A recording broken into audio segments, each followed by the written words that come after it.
Good evening and welcome to the Season 5 premiere of Hens Sport Night. I'm Victoria Delano alongside Reese Crane, and tonight we are going to start the show off with some desk updates.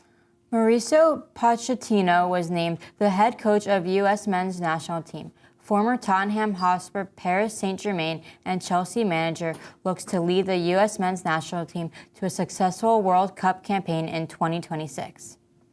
Shohei Ohtani is the first player in MLB history to earn a 50-50 title, scoring 50 home runs and stealing 50 bases in a single season. More on baseball later on in the show. Now let's switch over to college athletics. James Madison University's football team played against UNC with the highest amount of points scored in a game this season by far. JMU wins 70-50, led by quarterback Alonzo Barrett III. JMU remains as one of the only undefeated teams this season. Last Saturday, Delaware football defeated Penn with a score of 29-22 in a comeback win to remain undefeated at 3-0. Ryan O'Connor threw 24 for 43 for 309 yards and 3 touchdowns. Phil Lutz had 7 catches for 144 yards and 2 touchdowns, becoming the first Blue Hen with back-to-back 100-yard receiving games since Michael Johnson in 2014. They will be back in action this Saturday here at home as they take on Sacred Heart at 3:30 p.m. Delaware women's soccer played Hampton today at noon. The Blue Hens come out with a 1-0 win. They will travel to William & Mary on Sunday. This win helps advance their win streak of 3 games and have a record of 4 wins, 4 losses, and 2 ties. Delaware men's soccer began not so on a good start with 4 wins, 3 losses, and 1 tie. The last game was this past Saturday, September 21st, where they lost to Charleston. But the boys will be back in action this Saturday, September 28th, at home at 11 a.m. Philadelphia Mayor Parker outlined the 76ers' $1.5 billion arena proposal. The controversial agreement, which would keep the Sixers in Philadelphia until at least 2061, was announced yesterday. Oakland Athletics played their final game in the Coliseum. A's fans were struggling with a painful farewell as the team took the field for the last time this afternoon before finishing the season in Seattle. After the season ends, they will head to West Sacramento, where they will play for a few years before they plan on eventually moving to Las Vegas. I hope you enjoy the rest of the show. Now let's send it to George with highlights of the UD Cricket Club. It's an unfamiliar sight to most, but to some students, cricket is a way of life. The Blue Hen Cricket Club is looking to expand cricket in America from an oddity into a serious sport. Cricket has never seen mainstream popularity here in the United States, but club president Danny Sloyer thinks that might change. The goal of the Cricket Club is twofold. We kind of want to offer a space for new people who have never even seen or maybe even heard of the sport before to come out and kind of learn, get that opportunity to kind of try out something new and, have fun while doing it. That's our ultimate goal, of course. And our second goal is to kind of give a space for those who are familiar with the sport of cricket to kind of have that here at Delaware, take that love for their sport that is so popular in places like India, England, Australia. When a lot of these international students or immigrants, they come to UD and they don't usually have that opportunity to take their home culture with them. And the Cricket Club is really a place for that, for them to come here and kind of enjoy that sport they love here at Delaware. The sport gained some media attention in the States last summer when Texas, New York, and Florida hosted a few games of the T20 World Cup, which saw upstart Team USA take down juggernaut Pakistan in the group stage. The game has many similarities to baseball. The batter tries to hit the ball and run from one end of the field to the other to score runs. I think cricket really has a lot of potential in America to kind of be a 5th or 6th sport outside of our top 4, obviously. I think it's really similar in DNA to baseball, and we know a lot of Americans love baseball.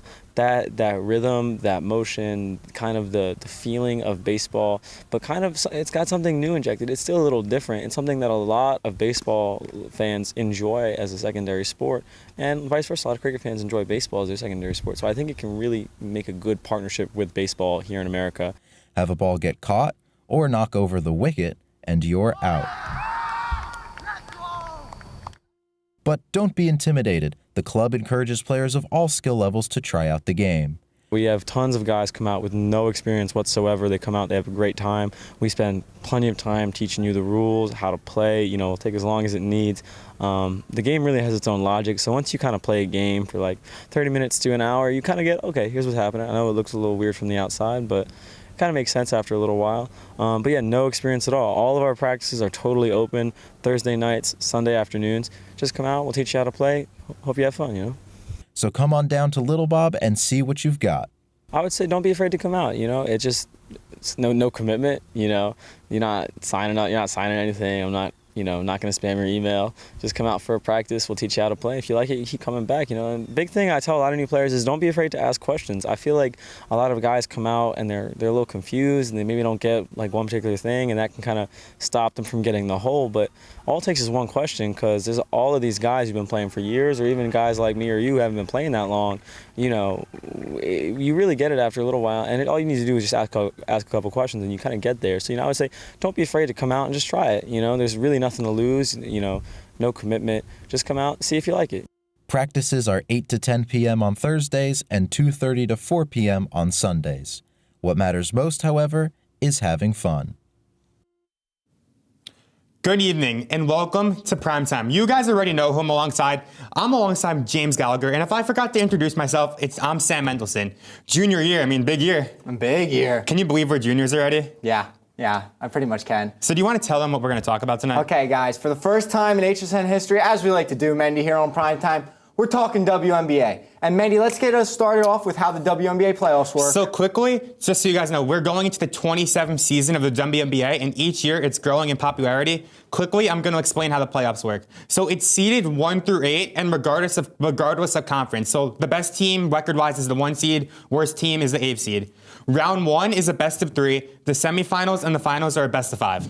Yeah. So do you want to start recapping the season a little bit? I'm going to talk about my 2 favorite players in the WNBA here. We're going to start with the Las Vegas Aces, Asia Wilson. 2-time MVP. 2-time champ. But you know what she did this year? Won it unanimously, kind of like Steph Curry, going back-to-back. But she also became the first woman to ever score 1,000 points, and her team is looking to be only the second to three-peat to the Houston Comets from when the WNBA originated. And then you want to know who's going to stop that three-peat, though? Sabrina, Brianna, and Jones. I mean, since picking up Brianna Stewart in this year's free agency, the Liberty have been unstoppable. This big three is one of the best in WNBA history. I mean, so you have the presence of Stewart, who's she's been there forever. Yeah. You have Jones in the paint, and you have Sabrina sharpshooter. And not to mention, in Game 2, she dropped 39 points. I mean, yeah, she dropped 39 points, but Asia scored 1,000. I don't care. 1,000. I don't care what you do in the playoffs. They're a better team overall. They're the 1 seed versus the 4 seed. What did the Aces do? They swept their team. What So else did do the you want Liberty. to do? Every team in round 1 slept. I don't care. Every team slept. The Liberty are going to beat the Who's Aces. your coach? Who's your coach? Becky Hammond. She's the first woman to ever coach an NBA Summer League game. Coaching in the WNBA does not matter. It's about the players. It's about the shooting. It's about the experience. It's about the heart. And the New York Liberty will beat the Aces. No. But let's move on to more of our sleeper teams here in the playoffs. I'd like to hear yours. So my sleeper team is the Lynx. Yeah. Collier has broke a record. In Game 1 of Round 1, she scored 38 points. In Game 2, she scored 42. That's 40 points in Round 1. That is a WNBA playoff record. And do you know what the 42 points does for her? Brings her to Round 2. Well, it ties the WNBA record for most points in a single game in a playoff, which, she played in France for Team USA. I don't know if you watched any of those games. Probably not. Big controversy. Caitlin Clark did not play. I'll touch on her in a little bit here. But, I just really agree with you. If you're going to come out and average 40 a night, that's actually impressive. Sabrina scored 39 one game. Who cares? Let's talk about the team, though, who's going to be playing the Lynx. The Mercury Suns. The Connecticut Suns? It's Connecticut Suns. I was thinking of the Fever. Connecticut Suns. I know you were. You're all good. The Suns, look. Do you want to say your favorite player's name, or do you want me to? You can. You can take this one. Dewana Bonner, she absolutely locked up Caitlin Clark in those first 2 games, which was essential to the Suns moving on past the Fever, because the Fever were a young team, and they looked like they were going to maybe make a run here, Mendy. Oh, we have Boston, Caitlin Clark. That's going to be a dynamic duo for years to come. Exactly. I'm impressed. You know that, Leah Boston.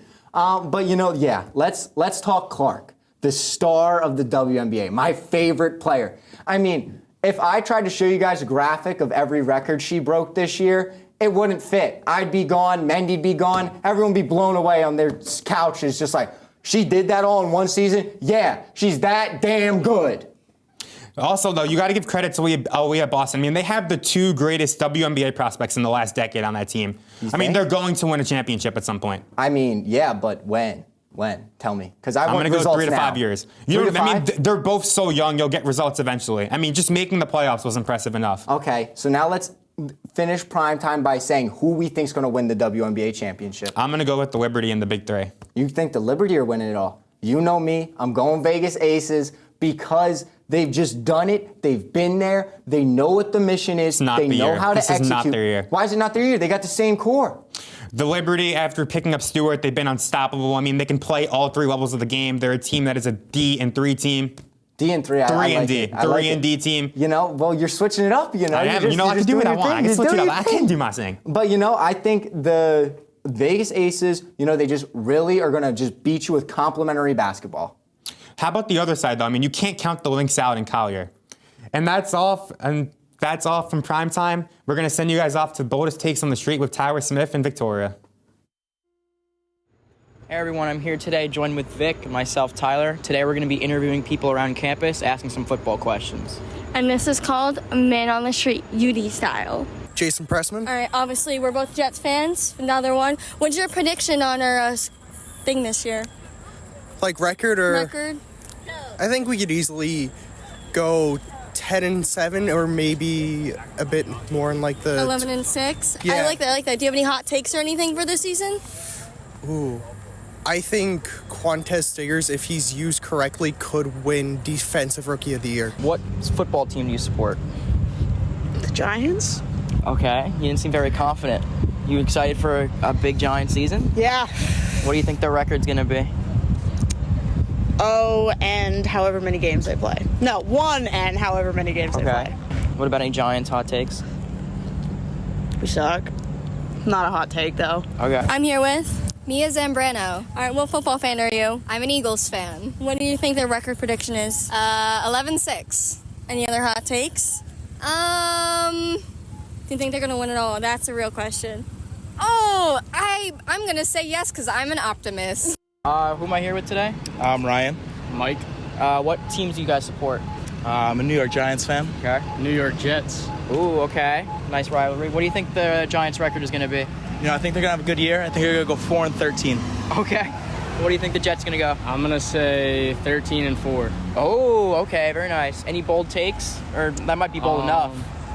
I'd say Alan Lazard is going to finish with 8 touchdowns. Wow, okay. Any bold Giants takes? I don't know if it's bold, but Okay. Daniel Jones, see you later. He's getting Hit the boot. bricks. All right. Hit Who's going in quarterback instead? We're getting Bryce Young. Oh, okay. We're trading 1 for 1. Okay. All right, I'm here with. JD. Mason. All right, and what kind of fans are you for football? We're Eagles fans. All right, what is your prediction for this year? I think the Eagles are going to have a ending record with 12-5. Good. And do you have any hot takes or anything? I think that Nick Sirianni is going to be fired by the end of the Good choice, good choice. All right, who am I here with? Tyler Goldstein, All right. What football team do you support? the Washington Commanders. Ooh, okay, interesting. You got any record predictions for this season? I'm gonna say cool 10-6. All right. How do you feel with Jaden Daniels at the helm? I think he eases up to it, and then Yeah. I think he could be the Rookie of the Year. Very nice. Do you have any bold takes, or is that? I mean, that might be I'd bold say enough. I'd say Jaden Daniels, Offensive Rookie of the Year. Perfect. All right, who am I here with today? Hi, I'm Anna Billings. All right, what kind of football fan are you? I'm unfortunately a Patriots fan because I rep Massachusetts. Girl, all right. Anywho, what do you think their record's going to be by the end of the season? 1-6G. They're Girl, not that great hey, a win is a win. Do you have any hot takes or anything? Hot take, I'm not a fan of Brady. I know that we're supposed to worship him as Patriots fans, but he's not my man. I'm sorry. Oh, good, oh, good. I appreciate you. Thank you. Who am I here with today? Connor. Jack. What football team do you support? Patriots. All right. Birds. Birds. All right. What do you think the Patriots record is going to be? 8 and 10, 8 and 9. Wow. Okay. That's bold. What do you think the Birds' record's going to be? I know. I was hoping they win. All right, They're just going to win it all. That's fair enough. You got any bold takes for the season? The Ravens are going to miss the playoffs. Ooh. Okay. I know. I have the feeling that the Lions might go pretty far this year. Ooh, that's a good Lions take. will go to the Super Bowl. Lions in the Super Bowl. I like that. What do you feel about Nick Sirianni right now? I don't know. I mean, it's only week 2, but like, bad call on Sunday. Yeah. Bad call. All right. We'll see the Patriots and Jets play tonight. Oh, yeah. Yeah. It's going to be terrible. You think so? Oh, it's going to be a terrible game to watch. It might be. We'll see. All right. Thank you. And I'm here with Taylor. obviously Jets fans, represent. What do you think their record's going to be this year? I'm going to go 10-7. And what is your hot take?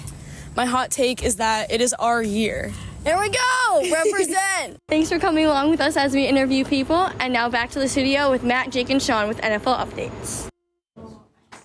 Hello, everyone. I am Matt Pollard along with Jake Schmidt and Sean Atkins-Harris, and we're here to talk about some NFL updates. Week 4 is kicking off for now with the Cowboys and Giants. But besides that, we got to talk about all these injuries that have been taking place. Sean, any thoughts on the Dolphins? Yeah, man, the Dolphins are cooked, man. It's not looking good for Tua. Tua, if you're listening, go ahead and retire, my man. Tua's out, and it's looking, all signs are looking for Tyler Huntley to start, which isn't Tua, so the offense isn't going to be as explosive. So let's see how that goes. Yeah, it's not looking good for South Beach fans right now. And then Jake, any thoughts on the Rams? Yeah, out west in LA, we have the Rams, and injuries are taking a big toll on that offense. You have their wide receiver core in shambles. Puka Nacua and Cooper Kupp are both out. However, they do have Stafford and Kyron Williams, who did lead them to a win over the 49ers last week. So we'll see what happens in their future. Yeah, and then going back to my Eagles, we also have A.J. Brown, Devontae Smith, who went down with some injuries. Somehow they won with that Saints game. Sean, any thoughts on that? Yeah, man, I'm not going to lie. The Eagles' offense is looking a little bit shaky. Guys, don't be alarmed, but Brian Johnson might be back. Someone please call the cops. It's not looking. I'm not impressed with the offense, but I will say for the defense, Jalen Carter is that guy, and the rest of the defense, I was very impressed with last game. It was very, very interesting to see. And like you mentioned, A.J. Brown and Smitty are questionable right now. They are hurt. So if they potentially are out for next game, the Eagles are potentially going to look to involve a lot of Saquon, thank God, and a lot of Goddard, and then potentially also Dotson as well. Yeah, without Saquon, we might be 0-3 right now. And then Jake, what do you think about your Jets so far? Yeah, I mean, despite the Week 1 loss to the Niners, which looked pretty brutal, they've definitely picked it up. There was a shaky Week 2 versus the Titans. They still got the win, but then they blew out the Pats on Thursday night last week. We're looking to see a little more out of the Rodgers-Garrett Wilson connection, but that will probably come. They have a backfield with Breece Hall and Braylon Allen, who's really stepped it up, so we'll see. Yeah, and it's crazy. There's 5 teams that are still undefeated at 3-0 right now. Some of them I think are legit, like the Bills, the Chiefs, and the Vikings. But then on the other hand, there's some teams I'm not really so sure about. Sean, any thoughts on that? Yeah, I'm just going to start with the Steelers. Steelers are frauds. Mike Tomlin might have like the best guardian angel or something. He is the luckiest head coach right now in the league. I'm sorry, they're frauds. I don't care if they're 3-0. They won their first game against the Falcons. I'm pretty sure there was no passing touchdowns on the Steelers. It was just basically all field goals, so that's crazy. Their second game against the Broncos, they beat rookie-led offense, Bo Nix, so their offense is polished, so let's not even talk about that. And then the last game, I'm pretty sure against the Chargers, they beat them without Justin Herbert, who went down. So that's not really any competition there. So other than that, they're frauds. Yeah, unless you're a Steelers fan with Boswell on your fantasy team, I'm not really sure you have much to root for right now. Jake, what do you think about the Seahawks, though? Yeah, I also think the Seahawks are frauds, and much like the Steelers, just like the matchups, really. So Week 1, Seattle, they played the Denver Broncos. They only won by 6, which wasn't impressive whatsoever. Then Week 2, they played the Patriots, who they barely beat in overtime. It took them overtime to beat the Patriots. And Week 3, they beat a banged-up Dolphins team. Not to mention Kenneth Walker is also banged up. And Geno Smith, I'm just not a huge fan of. Yeah, I agree with you on that. Anyways, let's look in the long run. MVP picks, Offensive Player of the Year. Sean, what are your thoughts? Who do you think? Listen, for MVP, it may be early, but I got Josh Allen, man. Listen, he got 211 passing yards a game, seven passing touchdowns a game, 0 picks so far, and also 137.6 passing rating, which is really impressive so far in the league right now. And for my offensive player of the year, I got Barkley, man. Shout out to Barkley. Yes, sir. All the way. Yeah, Jake, what do you think? MVP-wise, I'm all aboard the Sam Darnold train. You know, he's leading the Vikings to this 3-0 start. Him and Jefferson have a real good connection going right now. And since McCarthy went out, really, to start the season, Darnold just stepped it up. I know he leads the league in passing touchdowns with 8 right now, so we'll see. Looking good. Anyways, if we're going to talk about long run, we got to talk about the Super Bowl, obviously. This might sound biased. I got my Eagles winning. Niners got nothing on us. CMC's out, Debo's out, Kittle's out. They're mid. I got Eagles NFC. And then AFC, I'm going to go with the Bills. I like that Josh Allen MVP pick. I think they're going to do their thing, get there finally after all these years. Eagles going to win, obviously. But thanks for watching NFL Updates. And now it's off to the SEN commercial.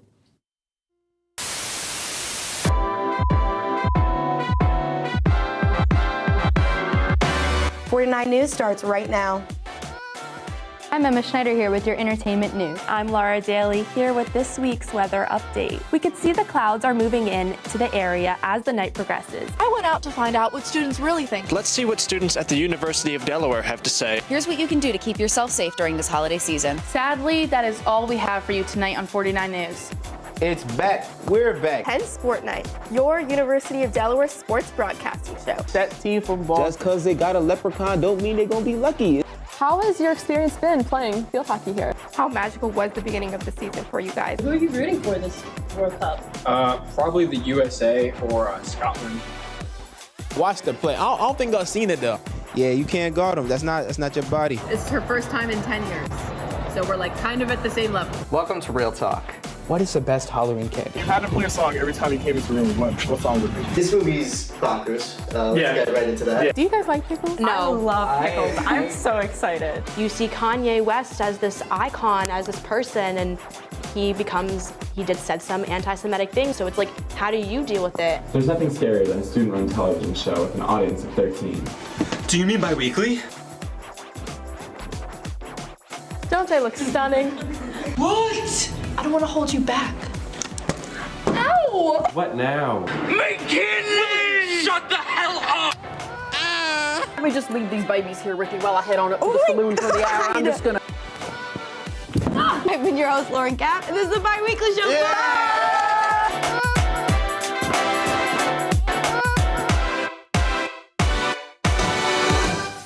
All right, everybody, welcome to MLB Playoff Talk. I'm Anthony Calvanese here with Dylan Devine and Ryan Furman, and, well, we decided we were going to make some brackets, talk some baseball, make some predictions, say some wild things. So buckle up. You're in for a ride.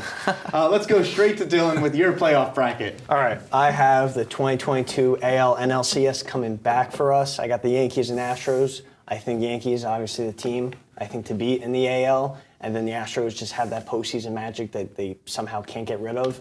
And then on the other side, it's just going to be Padres and Phillies. I think it's going to be a great run for them. And I think the Padres are not going to be able to beat those Phillies. And we're going to have an 0-9 rematch with the Yankees on top. And my sleeper team for them, I think it's going to be Detroit. I think they have the opportunity to run back a 2019 Nationals postseason run. Thoughts? Well, first of all, I have your exact same championship series. I feel like a Yankees-Astros championship series in the AL would be absolutely magnificent baseball to watch. But I also feel like the Padres are going to beat the Dodgers as well, and Phillies are going to come out on top in the NL. There has not been both one seeds coming out in forever. Last year with the Braves losing to the Phillies, of course, and the Orioles getting swept as their one seed in the AL. It's just not going to happen. Both one seeds are not going to be in. But I feel like the Padres have a lot of depth, and I feel like the series to watch for the wild card would be the Padres and the Mets. That's just going to be electric. The Mets are so hot right now, even though I hate them to death. I just don't feel like the Mets are a playoff team at all. Historically, they have not been a playoff team, at least in recent years. So that's why I feel like the Padres are going to be the sleeper team. Look.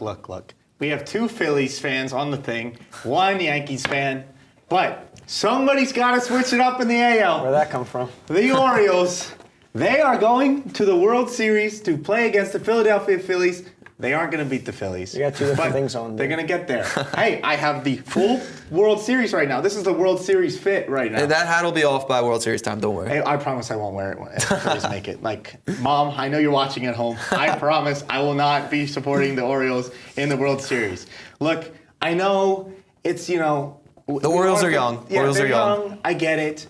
But, it could be fun. It could be a fun ride. I see, get the fountains ready. We're going to, be celebrating. You know what also you need to make it to a World Series? You need a closing pitcher. Yeah, how's that looking for the Orioles? You know where he is? He's in the bird bath right now in the 7th inning, spraying the fan for the hose. He's out of there. You couldn't get him until the finish line of the season. The Philadelphia Orioles bullpen is going to help them. Going to propel them. Sir Anthony Dominguez is just going to close his eyes and throw the ball as hard as he can. Yeah. And it's going to get strikeouts. I promise you. Maybe he'll give up a few home runs, but I think the Orioles' biggest flaw is what we saw from last year, their inexperience in the postseason. But now going into this year, it's the pitching. The pitching throughout the whole season has been injured and lacking, and they haven't really done much since the trade deadline. They've been declining since. Well, if we're looking at that series, Nestor Cortez is out. He was a huge piece for you guys last year, so you can't let that go slide. You guys, like I'm an Orioles fan. Look, I'm trying to have a little fun here. I think what if team it you happens, want it's at magic. this point? I know what He's acting like James Gallagher there's no doubt. with all his teams. You got to switch it up. It's HSN. We got to know all sports, not just our own teams. We got to have a little fun with it. But playoff baseball, there's a lot of players in MLB, a lot of good players. But stars do shine brighter in the postseason. Dylan, who do you got? Well, it's been pretty dim for Sir Aaron Judge throughout his entire career from 2017 to now, but I think this year is going to be his opening up year to the baseball world as a postseason legend, not just a regular season legend. And I think that, the stars are going to shine a lot brighter when he's on the field smacking a grand slam against your Phils and your Orioles. We'll double down on that. And, I think it's going to be a good postseason for him and Jazz. 2 grand slams is crazy. So I'll start off with my biased player. Bryce Harper is my favorite player. But I could also go Trey Turner. They just have such playoff experience, such primetime baseball experience in the playoffs. Bryce Harper 2 years ago when they made it to the World Series was batting over 400. Last year, batting just as good, about I think it was two high 200s, 270 something. But I feel like a player that's not to be biased for Phillies. I feel like Jurickson Profar. He was on my fantasy baseball team all year. I loved him. He's such a surprising. The whole outfield for the Padres is just ridiculously good. Yeah. Look, my player to look out for. Take this off. Sorry, Nicky C. Nick Castellanos. Yes, sir. He's gonna hit the Grand Slam. More Grand Slams than Aaron Judge. Game 7 in the World Series against your Yankees. There's no disasters. He's not coming out. We're clipping this. We're throwing it all over the social media platforms. You're tagging me. I'm going to blow up. Get me on ESPN. Look, the Orioles, though, the player that you don't want to look out for, thank God they got rid of him, Mr. Craig Kimbrell. Wait, let me see that real quick. No, Craig, it's Craig. This is Craig. Hey, he got rid of Craig. He's gone. Hey, but you know what? They could do it because they don't have Craig Kimbrell. But I'm afraid of how young the team is. Like I was saying, it's just the pitching. If they can't get their starter to go to the 5th inning and have a bullpen for a 7-game series, I don't know how they're going to get through. Yeah, well, look, you're not wrong. But you know what? My thing is, we did touch on it during desk updates. Shohei Ohtani, I know the Dodgers are probably going to crawl into the playoffs and fall asleep they have no depth. Their top 4 guys are their guys. They got Shohei, they got Mookie, Freddie Freeman. Yeah. The bottom of the order is shaky. They did have pitching, but other than that, I think they're the 1 seed to go. You just can't ignore what he's done regardless of your fan opinion. Congrats him. Good for him. Yeah. Good season. Great job. Congrats, you're not going to win a World Series, and if you do, let's not clip this. Okay? If I predict everybody to win the World Series, one of the predictions has to be right. We could clip it up and make it look good. Let's see. Postseason hero. Name a random player you think is just going to shine the brightest. My mind immediately goes to Phillies, so I'm going to try my hardest not to do that. I already touched on Jurickson Profar. Let's look at the AL. Is Yordan Alvarez going to be healthy? No. I don't think he will be. He said he's out for the year. His knee's been bothering him a little bit. Obviously we don't like what's going on in the Astros organization, so we'll get away from them. I know you were talking about the Cleveland Guardians, about how Jose Ramirez was going to have a going away tour and do really good. But Look. The best player in the postseason is going to be the vibe guy. Garrett Stubbs. Look, the playoffs has a lot to offer. No matter what happens, whether our predictions are right or wrong, we're all going to sit around our TVs and watch. So I'm really happy. I appreciate everybody joining us today. Our next episode's in 2 weeks.